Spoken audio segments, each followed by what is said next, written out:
शिष्य की आशा। शिष्य की आशा, ये 11वां अध्याय है। 10 अध्याय तक हम कंप्लीट कर चुके हैं और 11वां अध्याय शिष्य की आशा के बारे में है कि एक शिष्य किसकी ओर ताकता रहता है और क्या क्या उसके ध्यान में है। कोई भी ये स्लाइड को पढ़ दीजिए। तीतुस उसका दूसरा अध्याय 11 से 13 से लिया गया है। क्योंकि परमेश्वर का वचन क्योंकि अनूठा प्रगट है जो सब मनुष्यों के उद्धार का कारण है और हमें चिताता है कि हम अभक्ति और सांसारिक अभिलाषाओं से मन फेरकर इस युग में संयम और धर्म और भक्ति से जीवन बिताएं और उस धन्य आशा की अर्थात अपने महान परमेश्वर और उद्धारकर्ता यीशु मसीह की महिमा के प्रकट होने की बात जोड़ते रहे। थैंक यू सिस्टर इस पवित्र वचन के भाग को पढ़ने के लिए। एक शिष्य के बारे में, उस आशा के बारे में यहाँ वर्णन किया गया है तीतुस का किताब में। और पौलुस इस प्रकार से कहता है कि हम संयम और धर्म और भक्ति से जीवन बिताएं और क्या करते रहें कि हम धन्य आशा की, अर्थात क्या है, हमारे परमेश्वर और उद्धारकर्ता यीशु मसीह की महिमा में प्रकट होने की बाट जोते रहें। ये है हमारा धन्य आशा, यीशु मसीह को महिमा सहित देखने के लिए और उसके दूसरे आगमन की इंतजार करने के लिए। ये हमारा धन्य आशा है जिसके बारे में तीतुस हमें बताता है। और इसी धन्य आशा के बारे में हम बातचीत करेंगे जिसके लिए हम सारे सेवकगण तैयारी कर रहे हैं। और हम जो प्रयत्न करते हैं इसलिए करते हैं ताकि यीशु मसीह के वो महिमा के में प्रकट होते हुए हम देख सकें, उसका हम बाट जोते हैं और उसकी हम सेवा करते हैं। जब हम इस बारे में बातचीत कर रहे हैं तो शायद कुछ संसार के लोग इससे सहमत ना हो, लेकिन हमारा हमारा बाइबल हमें यह सिखाता है कि हमारा जो युग है वो तेजी से समाप्ति की ओर बढ़ रहा है। और बाइबल जिस प्रकार से कहती है दुनिया का अंत, या फिर ऐसा कहें कि यीशु मसीह का दोबारा आगमन, इस तरफ में बड़ा तेजी के साथ हम बढ़ते चले जा रहे हैं, चाहे हम इसको महसूस कर पा रहे हों या ना कर पा रहे हों। लेकिन ये दुनिया का अंत मात्र नहीं है। यीशु मसीह संसार को परिपूर्णता की ओर लेकर जा रहे हैं। जिस उद्देश्य के लिए, जिसके लिए बनाया गया था पृथ्वी, परमेश्वर उसको उसकी ओर लेकर जा रहे हैं। हालांकि हमारे नजर में संसार गिरता चला जा रहा है और बिगड़ता चला जा रहा है, लेकिन परमेश्वर इसको सृष्टि की परिपूर्णता की ओर लेकर जा रहे हैं। और परिपूर्णता से मेरा मेरा आशा ये है कि परमेश्वर एक उद्देश्य है पृथ्वी को बनाने के लिए, मनुष्यों को बनाने के लिए, और उस उद्देश्य को परमेश्वर प्राप्त करने वाले हैं। परमेश्वर एक विफल परमेश्वर नहीं होंगे जो पूरा दुनिया बिगड़ गया है उसको नष्ट कर दो और फिर उसको नया सृष्टि बना दो। बिगड़ गई सृष्टि को लेने के लिए नहीं आ रहा है। परमेश्वर एक परिपूर्ण उद्देश्य को परिपूर्ण करने के लिए आ रहा है। और जब यीशु मसीह आएगा, परमेश्वर का उद्देश्य है कि यीशु मसीह को राजाओं का राजा और प्रभुओं का प्रभु घोषणा की जाएगी। ये उसके दोबारा आगमन पे, दूसरे आगमन पर होगा और ये उद्देश्य को परमेश्वर पूर्ण करेंगे। नया नियम का भविष्यवाणी अगर आप स्मरण कीजिएगा, नया नियम की भविष्यवाणी यीशु मसीह का अंतिम विजय की घोषणा करते हैं और ये बताते हैं यीशु मसीह वास्तव में आएंगे और पूरे संसार पर वो विजय प्राप्त करेंगे। और हमें बाइबल ये प्रोत्साहित करती है कि हम इस आशा पर विश्वास करें, ये उम्मीद से बाट जोते रहे कि हमारा महिमामय प्रभु पृथ्वी पर प्रकट होगा और संपूर्ण पृथ्वी के ऊपर में हम उसको विजय प्राप्त करते देखेंगे जब वो दोबारा आएगा। ये है एक शिष्य की आशा। शिष्य क्यों अपने जीवन को नियंत्रित करते हैं? शिष्य क्यों अपने जीवन को पवित्रता के लिए बना कर रखते हैं?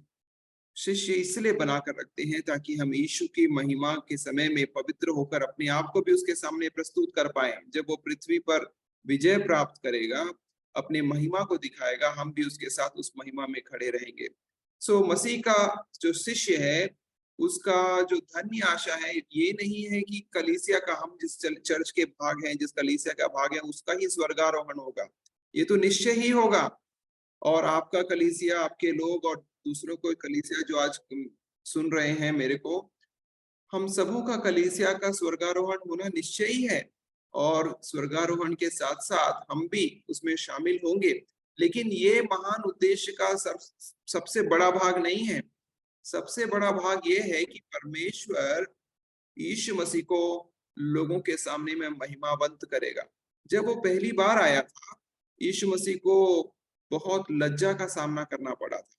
यीशु मसीह को बहुत दुःख का सामना करना पड़ा था और लोग उसका ठट्ठा मजाक किए थे, उसका निंदा किए थे, उसको क्रूस पर चढ़ाए थे और उसका मस्खरी करे थे। दूसरा आगमन में ये सब ठीक उल्टा हो जाएगा।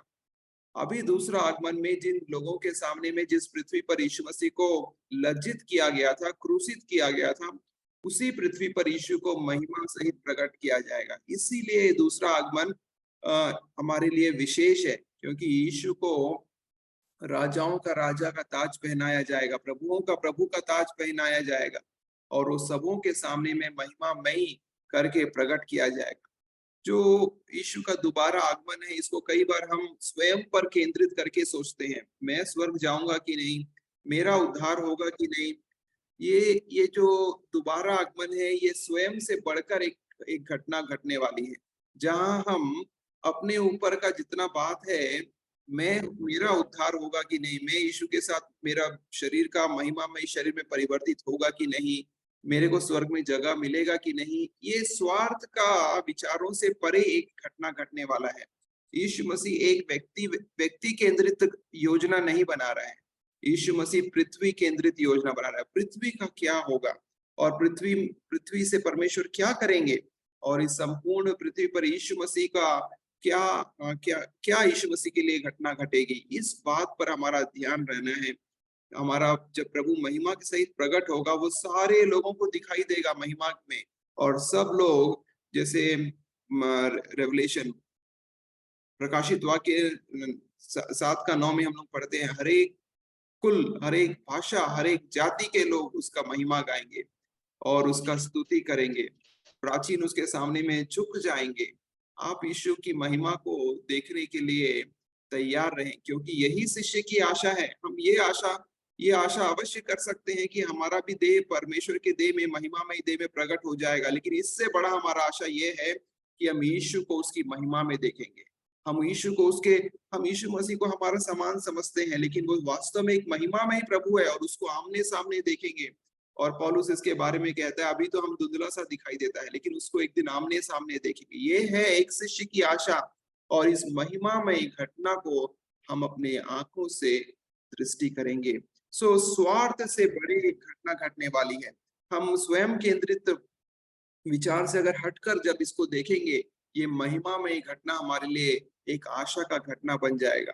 जो लोग देर से जुड़े हैं उनके लिए हम इस सेकेंड ट्राइमेस्टर के अंतिम अध्याय में आ चुके हैं और अंतिम अध्याय का टाइटल ये है, शिष्य की आशा। और शिष्य की आशा से मेरा मतलब है यीशु मसीह के दोबारा आगमन किस प्रकार से होने वाला है। और मैं ये कह रहा था, जब हम इस यीशु मसीह के दोबारा आगमन के बारे में विचार करते हैं, हमारा विचार तुरंत ही स्वयं केंद्रित हो जाता है, मेरा उद्धार होगा कि नहीं, मैं रूपांतरित होऊंगा कि नहीं। लेकिन मेरा मेरा मेरा आशा ये है कि हम इस महिमामय घटना को स्वयं पर केंद्रित करके छोटा नहीं करें, लेकिन इस घटना के बारे में विश्वास करें कि यह घटना अत्यंत ही ज्यादा बड़ी होने वाली है और ये एक शहर और एक कस्बा तक लिमिट नहीं रहेगा, एक राज्य तक लिमिट नहीं रहेगा, लेकिन ये पूरा पृथ्वी पर प्रकट किया जाने वाला है। पृथ्वी में जितने बड़े बड़े देशों हैं, सब देश के ऊपर में प्रकट किया जाएगा और यीशु को सबों के सामने में महिमावंत किया जाएगा। उसे राजाओं का राजा और प्रभुओं का प्रभु का ताज पहनाया जाएगा। ये है शिष्य की आशा।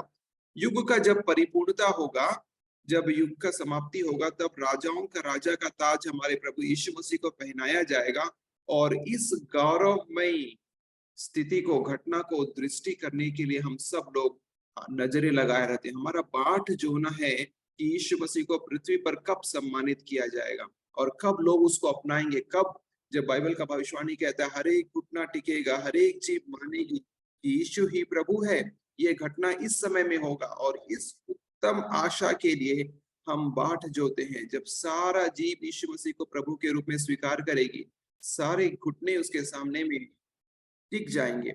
यीशु मसीह का दोबारा आगमन का 4 संकेत हम आज चर्चा करेंगे। 4 संकेतों के बारे में अगला का 20 मिनट में ये चारों संकेत मैं आपके लिए समाप्त करना चाहूंगा और ये देखने का प्रयत्न करेंगे कि बाइबल का 4 संकेत कौन कौन से हैं जब यीशु मसीह के दोबारा आगमन के सामने में वे प्रकट हो रहे हैं या फिर।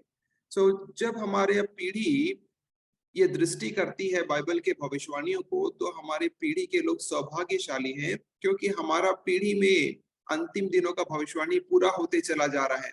और यह कहें कि हमारे जैसा पूरा होते हुए बाइबल की भविष्यवाणियां पिछली पीढ़ियों ने नहीं देखा है। पिछले पीढ़ियों को ये सौभाग्य नहीं मिला, लेकिन हमारे हमारे हमारे आंखों के सामने ही बाइबल का बहुत सारा भविष्यवाणी धीरे धीरे पूरा होते चला जा रहा है। आप भी बाइबल अध्ययन करते हैं और आपको मालूम है कि कैसे एक एक करके बाइबल की भविष्यवाणी हमारे सामने में पूरी होते चले जा रही है। नीचे के पैराग्राफ में मैं आपके लिए 4 चिन्ह जो हमारे दौरान में घटित हो रहे हैं या घटनाक्रम में जारी हैं, इनको मैं आपके साथ चर्चा करना चाहता हूँ। पहला चिन्ह, सुसमाचार का चिन्ह। 4 चिन्ह है। पहला है सुसमाचार का चिन्ह। कोई भी मत्ती उसका 24 अध्याय 14 पद पढ़ दीजिए। और राज्य का यह सुसमाचार सारे जगत में प्रचार किया जाएगा कि सब जातियों पर गवाही हो, तब अंत आ जाएगा। ओके, यहाँ लिखता है कि अंत आ जाएगा। कब अंत आ जाएगा?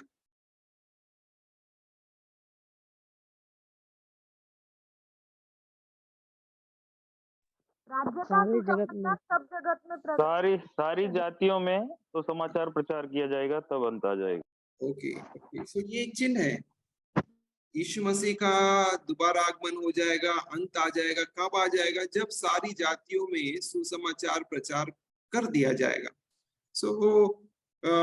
ये यीशु मसीह का स्वयं का वाणी है, और उसने अपने दोबारा आगमन के संदर्भ में इस बात को कहे हैं कि मेरा दोबारा आगमन इस समय में होगा, या संसार का अंत इस समय में होगा, जब राज्य का सुसमाचार सारे जगत में प्रचार किया जाएगा। अपने चेलों को बता रहा है यीशु मसीह, ये उसको पूरा मालूम है। 2000 साल पहले जब यीशु मसीह इस बात को अपने लोगों से, चेलों से कह रहे थे, उसको मालूम था कि एक समय आएगा जब ये संदेश, यीशु मसीह का संदेश पूरा पृथ्वी पर फैल जाएगा। अभी तो मात्र यरूशलेम में और यहूदिया में है, लेकिन एक दिन आएगा जब वो समरिया में भी इसका सुसमाचार जाएगा और जगत की छोर तक जाएगा। और यीशु मसीह का बारंबार ये बात, सारा संसार जगत का छोर, ये बात उसके संदेशों में था, और यीशु मसीह को मालूम था ये राज्य का सुसमाचार सारे जगत में फैल जाएगा। ये पिछला सदियों में, पिछला पीढ़ियों के समय काल के दौरान में नहीं हुआ।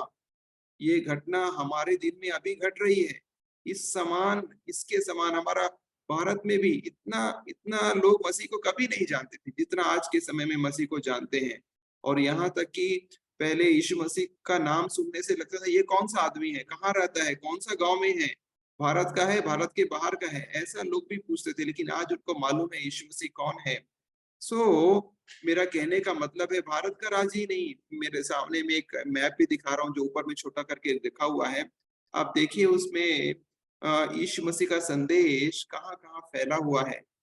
इस प्रकार का जो सुसमाचार को सुनाने का प्रयास इसके पहले कभी नहीं किया गया, हमारा पीढ़ी के पहले। और हम लोग धन्य लोग हैं, क्या जाने यीशु मसीह का आगमन हमारे ही समय में हो जाए। राज्य का सुसमाचार सारे जगत में प्रचार किया जाएगा। आज यूट्यूब है, फेसबुक है, व्हाट्सएप है, मेरे को नहीं मालूम और इससे ज्यादा और क्या क्या है, लेकिन ये सारे जगहों में प्रभु का राज्य का सुसमाचार सुनाया जा रहा है, और हमारा गली और मोहल्ले में प्रभु को पहचानने का प्रयास किया जा रहा है। ये है कि एक दिन यीशु को राजाओं का राजा घोषित किया जाएगा, प्रभुओं का प्रभु, और सारा घुटना टिकेगा, सारा जीव मानेगा कि यीशु ही प्रभु है। ये जो भविष्यवाणी हमारे समय काल के दौरान में पूरी हो रही है, चाहे आप इसको महसूस करें या ना करें। हमारा जो भारत में परसिक्यूशन चल रहा है, ईरान में परसिक्यूशन चल रहा है, ये इसीलिए है ताकि ये सुसमाचार को फैलाने से रोक सके और यीशु मसीह के दोबारा आगमन या अंत को धीरे कर सके। इसीलिए ये सारे रोक हैं, इसीलिए ये सारी तकलीफें लोगों को पहुंचाई जा रही हैं, लेकिन ये सुसमाचार फैलता चला जा रहा है। ये स्पष्ट है। आप लोग जो ट्रांसलेशन विभाग में काम करते हैं, स्टोरी के माध्यम से काम करते हैं और भाषाओं के माध्यम से, आप लोग अपने प्रोजेक्ट मैनेजर से पूछिएगा क्या क्या स्थिति चल रही है। 2025 तक हर एक भाषाओं में प्रभु का वचन उपलब्ध होगा या उसका कार्य शुरू हो जाएगा। ऐसा कोई भाषा नहीं बचेगा 2025 तक जहाँ पे प्रभु का वचन का कोई भाग ना मिलता हो। सो ये एक अद्भुत काम है, पहले इतना ज्यादा नहीं था। हम भाषाओं में, अपनी अपनी भाषाओं में बाइबल के भाग को पढ़ना या नया नियम या पुराना नियम को पढ़ना, ये सब संभव नहीं था। लेकिन आज आप लोग प्रयत्नशील हैं। आप लोग को लगता है शायद आपका काम छोटा काम है, लेकिन इस भविष्यवाणी को पूरा करने के लिए एक काम है, और आप लोग इस भविष्यवाणी को पूरा कर रहे हैं उनके ही लोगों की मातृभाषाओं में प्रभु का वचन पहुंचाने के लिए। और ये पवित्र कार्य है, दैविक कार्य है जिसमें आप जुड़े हुए हैं। जो लोग जुड़े हुए हैं, प्रभु आपको आशीष दे। और जो हम लोग ट्रांसलेशन विभाग में नहीं है, हम लोग भी इस कार्य के लिए अलग अलग तरीके से योगदान देते हैं। सो हमारा नेतृत्व का विषय में जब आप बातचीत करेंगे, क्या है हमारा नेतृत्व, इस विषय में हम काम करते हैं कि प्रभु का राज्य का सुसमाचार सारे जगत पर, छोटा छोटा जगह में जहाँ पे एक भी मनुष्य है, वहां तक प्रभु का वचन पहुंचाने के लिए हमारा प्रयास है कि सब जातियों पर गवाही हो। सब जाति लोग मसीही बनना है, ये बात हमारा हमारा लक्ष्य नहीं है। सब जाति लोग मसीही बनने के बारे में नहीं है। हमारा लक्ष्य इतना ही है, सब जातियों पर गवाही होना है। और ये बात को स्मरण रखना है, हम गवाह होने के लिए बुलाए गए। यीशु मसीह का एक और आदेश था, जब तक तुम पर सामर्थ नहीं आएगा तुम यहीं ठहरे रहना, और जब तुम पर सामर्थ आएगा तुम यरूशलेम, यहूदिया, समरिया और जगत के छोर तक मेरे गवाह बन जाओगे। किसी को किसी को हम जबरन मसीह बनाने के वाले लोगों में से नहीं है, हम सिर्फ गवाही देने वालों में से। हम यीशु मसीह का राज्य का सुसमाचार सारी जगत पर फैलाने वाले लोगों में से हैं। और हम इसलिए करते हैं क्योंकि हमारे हमारे प्रभु ने हमको इसका आदेश दिया है, और प्रभु की आज्ञा को हम पूरा करते हैं। राज्य का सुसमाचार, ये है सुसमाचार का संकेत। आप इस पर गौर कीजिए, कहाँ कहाँ पे लोग प्रभु को जानना शुरू करते हैं। जितना जल्दी प्रभु को लोग जानना, गवाही सुन रहे हैं, आप ये जानिए कि ये चिन्ह पूरा होते चला जा रहा है, ये संकेत पूरा होते चला जा रहा है। सो ये एक मैप है पूरा पृथ्वी का, पूरा पृथ्वी का मैप। इसमें 3 या 4 प्रकार के मसीही लोग हैं। हम लोग अधिकतर लोग जो हम आज मेरे क्लास में हैं, आप लोग प्रोटेस्टेंट क्रिश्चियनिटी में से आते हैं, या पेंटिकॉस्टल क्रिश्चियनिटी जो प्रोटेस्टेंट का एक भाग है। सो प्रोटेस्टेंट क्रिश्चियनिटी यहाँ पे नीला कलर में दिखाया गया है। जितना जगह में नीला है वहां पे ज्यादातर लोग प्रोटेस्टेंट लोग हैं। भारत में लगभग 30% के लोग प्रोटेस्टेंट लोग हैं। सो अगर आप पीला वाला देखेंगे, जो पीला जगह दिख रहा है, यहाँ पे ज्यादातर लोग रोमन कैथोलिक हैं। भारत में भी ज्यादातर लोग मसीही लोग रोमन कैथोलिक हैं, और करीब 30 से 40% लोग प्रोटेस्टेंट हैं। अगर आप पर्पल कलर में देखेंगे तो वो है ईस्टर्न ऑर्थोडॉक्स, जो रशिया और जगह में मिलता है। ये ईस्टर्न ऑर्थोडॉक्स की कलीसियां यहाँ पे आपको मिलेंगी। और जो ग्रीन कलर का जो जगह दिख रहा है आपको, अफ्रीका का कुछ भाग है, और अफगानिस्तान इस जगह में है। यहाँ ईस्टर्न ऑर्थोडॉक्स के नाम से या ओरिएंटल ऑर्थोडॉक्स के नाम से यहाँ की कुछ कलीसियाएं हैं। सो ये जगह देखिएगा, यहाँ पे ऐसा कोई कोई राज्य नहीं देखेंगे जहाँ पे कोई कलर नहीं है सफेद कलर में। सिर्फ सागर में है सफेद कलर, बाकी जगह नहीं मिलेगा। हर एक राज्य में कोई ना कोई मसीही है, चाहे वो रोमन कैथोलिक है या प्रोटेस्टेंट है या ईस्टर्न ऑर्थोडॉक्स है या ओरिएंटल्स लोग हैं, भी है। प्रभु का संदेश उन्होंने वहां तक पहुंचाए हैं, और प्रभु का संदेश को लेकर जा रहे हैं। सुसमाचार का संकेत, सुसमाचार का चिन्ह हमारा ही आंखों के सामने में पूरा हो रहा है। जब हम पैदा हुए थे, इतना सुसमाचार पहले कभी नहीं प्रचार किया गया था। लेकिन हमारे पैदा होने से आज हम जिस उम्र में हैं, यहाँ पे प्रभु का राज्य बहुत दूर दूर तक, अन पहुंचे क्षेत्रों तक प्रभु का गवाह पहुंचाया गया है। दूसरा, धर्म का चिन्ह। कोई भी पढ़ दीजिए दूसरा थिस्सलुनीकियों, उसका 2 अध्याय 3 पद।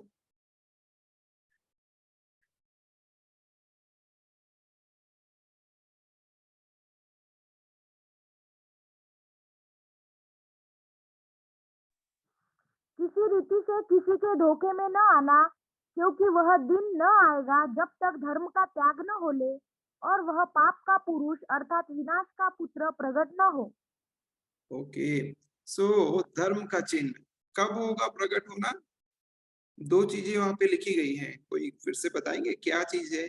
धर्म का चिन्ह में क्या चीज है? किसी रीति से किसी के धोखे में न आना, क्योंकि वह दिन न आएगा जब तक धर्म का त्याग न हो ले, ओके, वह और वह दिन पाप आएगा। का पुरुष।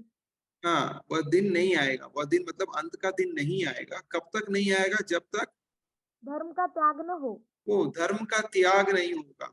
जब तक धर्म का त्याग नहीं होगा अर्थात धार्मिकता से चलना लोग छोड़ देंगे, तब तक अंत का दिन नहीं आएगा। और एक बात लिखा है और वह पाप का पुरुष अर्थात विनाश का पुत्र प्रकट न हो। ओके, सो धर्म का त्याग होना और विनाश का पुत्र का प्रकट होना अवश्य है। इसके बाद ही अंत आएगा। ये है धर्म का चिन्ह। सो धर्म का चिन्ह से मेरा संदर्भ है दो चीजों से। एक तो लोग परमेश्वर का भय मानना छोड़ देंगे, धर्म का त्याग कर देंगे, और दूसरा विनाश का पुत्र का प्रकट हो जाएगा। दुर्भाग्य से यह भी चिन्ह हमारे ही दिनों में प्रकट हो रहा है। जब हम अपने चारों ओर आंखें उठाकर देखते हैं, आप कल्पना कर सकते हैं कि हमारा दुनिया किस प्रकार से बिगड़ता चला जा रहा है, धर्म का त्याग होता चला जा रहा है। ये क्या ऐसा ही दुनिया हमारे समय में पहले था? नहीं, इस प्रकार का दुनिया नहीं था। इतना ज्यादा विधर्म हमने आज तक, हमारी दुनिया ने आज तक नहीं देखा है। इतना ज्यादा अत्याचार।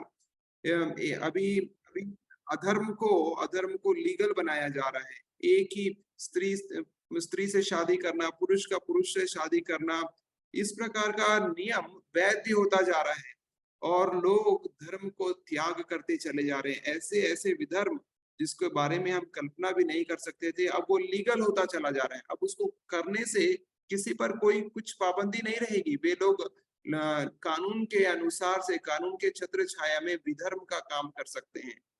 अधर्म का त्याग होना है। लोग मसीह को भी छोड़ेंगे, प्रभु का भय मानना छोड़ेंगे, और अंत के दिनों में जैसे जैसे अंत में आएंगे, लोगों का परमेश्वर के प्रति प्रेम ठंडा हो जाएगा। ये बात बाइबल में आप कई बार पढ़ेंगे भी।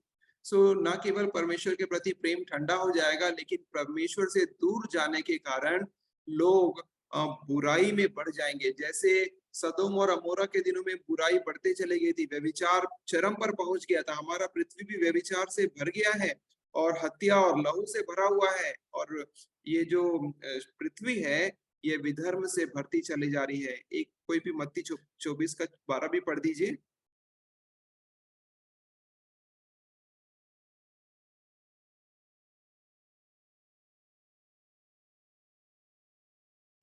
अधर्म के बढ़ने से बहुतों का प्रेम ठंडा पड़ जाएगा। तो यीशु मसीह का जो भविष्यवाणी मत्ती 24 में हो रहा है और पौलुस का जो लिखने का जो दूसरा थिस्सलुनीके में है, लगभग एक ही विषय पर लिख रहे हैं दोनों, और बातचीत कर रहे हैं। यीशु मसीह बोलते हैं अधर्म के बढ़ने से बहुतों का प्रेम ठंडा हो जाएगा। इतना ज्यादा अधर्म हो जाएगा, लोगों को परमेश्वर नजर नहीं आएंगे, लोग परमेश्वर से दूर चलते चले जाएंगे। और दुर्भाग्य हमारा यही है कि ये भी चिन्ह हमारा ही समय में, हमारे ही आंखों के सामने में पूरा होते चला जा रहा है। हम नहीं पहचान पा रहे हैं, लेकिन हमारे चारों ओर में बुराइयां बढ़ती जा रही है और ये हमको कभी कभी निराश कर सकते हैं। लेकिन आप निराश मत होइए, क्योंकि अभी भी ऐसे जगह है जहाँ पे परमेश्वर के भय मानने वाले बढ़ते चले जा रहे हैं। अभी भी ऐसे जगह है जहाँ फसलें तैयार हैं और हमें निराश होने की आवश्यकता नहीं है। सो धर्म का चिन्ह ये है, दो बातें होंगी। धर्म का त्याग हो जाएगा, लोग विधर्म से भर जाएंगे और बुराइयां पृथ्वी पर भर जाएंगी, और इसके साथ ही साथ विनाश का पुत्र हमारे सामने में प्रकट हो जाएगा। और ये है वो चिन्ह जो अंत का संकेत करती है। सबसे पहला जो संकेत था, चिन्ह था, वो है सुसमाचार का चिन्ह।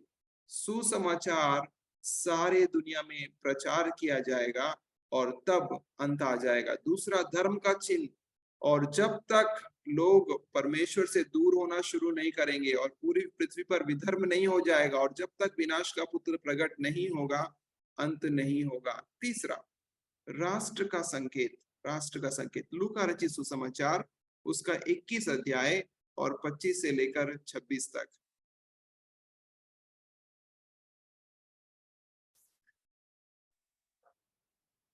सूरज और चांद और तारों में चिन्ह दिखाई देंगे और पृथ्वी पर देश देश के लोगों को संकट होगा, क्योंकि वे समुद्र के गरजने और लहरों के कोलाहल से घबरा जाएंगे। भय के कारण और संसार पर आने वाली घटनाओं की बात देखते देखते लोगों के जी में जी न रहेगा, क्योंकि आकाश की शक्तियां हिलाई जाएगी। ओके, सो यीशु मसीह बहुत सारा बातचीत यहाँ पे कह रहे हैं। मत्ती रचित सुसमाचार उसका 24 अध्याय, लूका उसका 21 अध्याय और मरकुस उसका 13 अध्याय। ये चिन्हों के बारे में बातचीत करते हैं। और प्रकाशित वाक्य का जो किताब है वो बहुत सारा डिटेल्स में बातचीत करता है। सो यहाँ पे राष्ट्र को आप देखेंगे, राष्ट्र देश देश के लोगों पर संकट होगा, समुद्र गरजेंगे, लहरों कोलाहल से घबरा जाएंगे और भय के कारण और संसार पर आने वाली घटनाओं की बाट जोते जोते लोगों के जी में जी नहीं रहेगा। जब ये घटनाएं घटेंगी, जब चिन्ह दिखाई देंगे, लोगों में जी नहीं रहेगा, देश देश पर संकट आएगा, हर एक देश पर, एक देश पर नहीं। पहले अगर अकाल हुआ करता था तो किसी किसी देश में आ गया, लेकिन अभी है पूरा वैश्विक महामारियां, वैश्विक संकटें आएंगी और वैश्विक संकटों के कारण, पूरा देश में संकटों के कारण लोगों के जी में जी नहीं रहेगा, आकाश की शक्तियां हिलाई जाएंगी। जब ऐसा होगा तब वे मनुष्य के पुत्र को सामर्थ और बड़ी महिमा के साथ बादल पर आते देखेंगे। जब ये होगा तब प्रभु को हम महिमा के साथ आते देखेंगे। ये है राष्ट्र का संकेत। राष्ट्र परेशान हो जाएंगे, संकट सहते सहते घबरा जाएंगे, राष्ट्र के लोग ये घटनाओं के कारण के जी में जी नहीं रहेगा। सो प्रभु यीशु मसीह का जो शब्द है ये 2000 साल पहले कहा गया, लेकिन हमारा समय में ये कितना ही स्पष्ट है।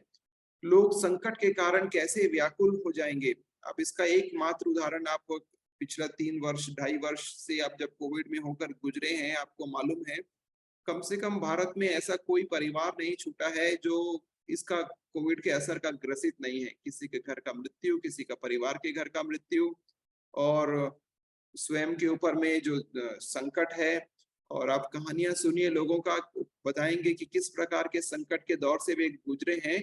और यहाँ तक कि ऐसा कोई देश, छोटा देश भी बचा नहीं रहा जहाँ पे ये कोविड का संकट नहीं रहा। हर एक न्यूज़पेपर, हर एक न्यूज चैनल टीवी का या फिर हर एक वेबसाइट का न्यूज, जो भी न्यूज में आप जब पिछला 2.5 साल का देखेंगे तो सबसे बड़ा जो न्यूज था वो कोविड का था। और पूरा वैश्विक स्तर पर इस पर कार्य किया गया क्योंकि ये वैश्विक संकट रहा। लोग परेशान हो गए, मास्क लगाओ, दूरी बनाओ और क्या क्या करो, और तो भी इलाज नहीं। और 3 साल लगभग होने को आ रहे हैं और आज भी एक गोली ऐसा नहीं है, एक टैबलेट ऐसा नहीं है जिसको खाने से कोविड ठीक हो जाएगा। सो मेरा कहने का मात्र ये है कि एक शुरुआत हुआ है जो हमारे समय में, और मैं बुजुर्गों के साथ जब बातचीत कर रहा था, सुन रहा था, वो लोग बोले कि हम लोग इतना बड़ा, हम सुने थे कि कई राज्यों में कई संकट आए हैं, महामारी आई है, लेकिन विश्व के स्तर का महामारी हम नहीं देखे हैं। ये लगभग पहला महामारी है विश्व के स्तर का जो हर एक राज्य को स्पर्श किया है, और कोई भी राज्य कराए बिना नहीं रहा। हर एक राज्य कराया है, हर एक देश कराया है, और उन्होंने प्रयत्न किए हैं, छटपटाए हैं, और लोगों के जी में जी नहीं रहा। अभी 3 साल के बाद थोड़ा सा सांस लेने के लिए थोड़ा सा है, बिना मास्क के लोग थोड़ा घूम रहे हैं और बोलते कितना अच्छा लग रहा है बिना मास्क का।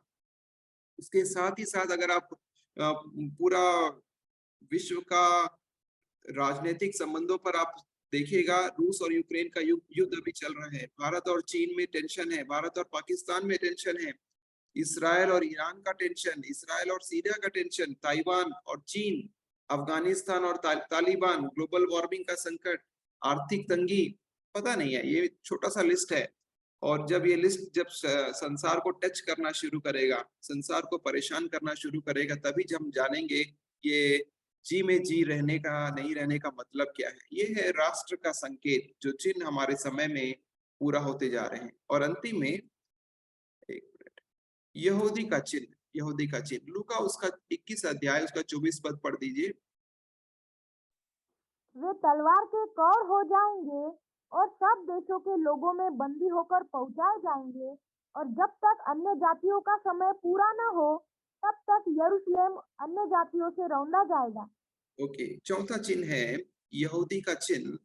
जब इसमें यीशु मसीह बातचीत कर रहे हैं, यहाँ पे वो बोल रहे हैं कि जब तक अन्य जातियों का समय पूरा ना हो तब तक यरूशलेम अन्य जातियों से रौंदा जाएगा। ये यीशु मसीह जब बातचीत किए उस समय से लेकर 2000 वर्ष बीत गए। ये 2000 वर्षों में यरूशलेम अन्य जातियों के द्वारा रौंदा गया, और आज हमारे समय में 2000 वर्ष के बाद अन्य जातियों का समय पूरा हो गया है। अभी अन्य जाति लोग यरूशलेम पर अधिकार नहीं रखे। इस्राएल का राज्य एक अलग राज्य घोषित किया गया। 14 मई 1948 को इस्राएल का राज्य स्वतंत्र हो गया। कब गुलाम हुआ था? यीशु मसीह के समय में।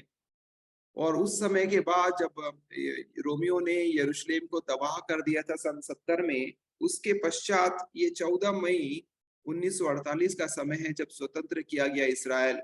और ये अन्य जातियों का, जब तक अन्य जातियों का समय पूरा ना हो तब तक यरूशलेम अन्य जातियों से रौंदा जाएगा, और यरूशलेम को रौंदा गया था। आज ये चिन्ह हमारे सामने में पूरा हो गया। यरूशलेम को, इस्राएल को आजाद हुए लगभग 74 साल हो गए हैं। 74 साल से ये इस्राएल आजाद है। और भारत का 1947 में हुआ था आजादी। इस्राएल का आजादी 1948 में 1 वर्ष के बाद हुआ है।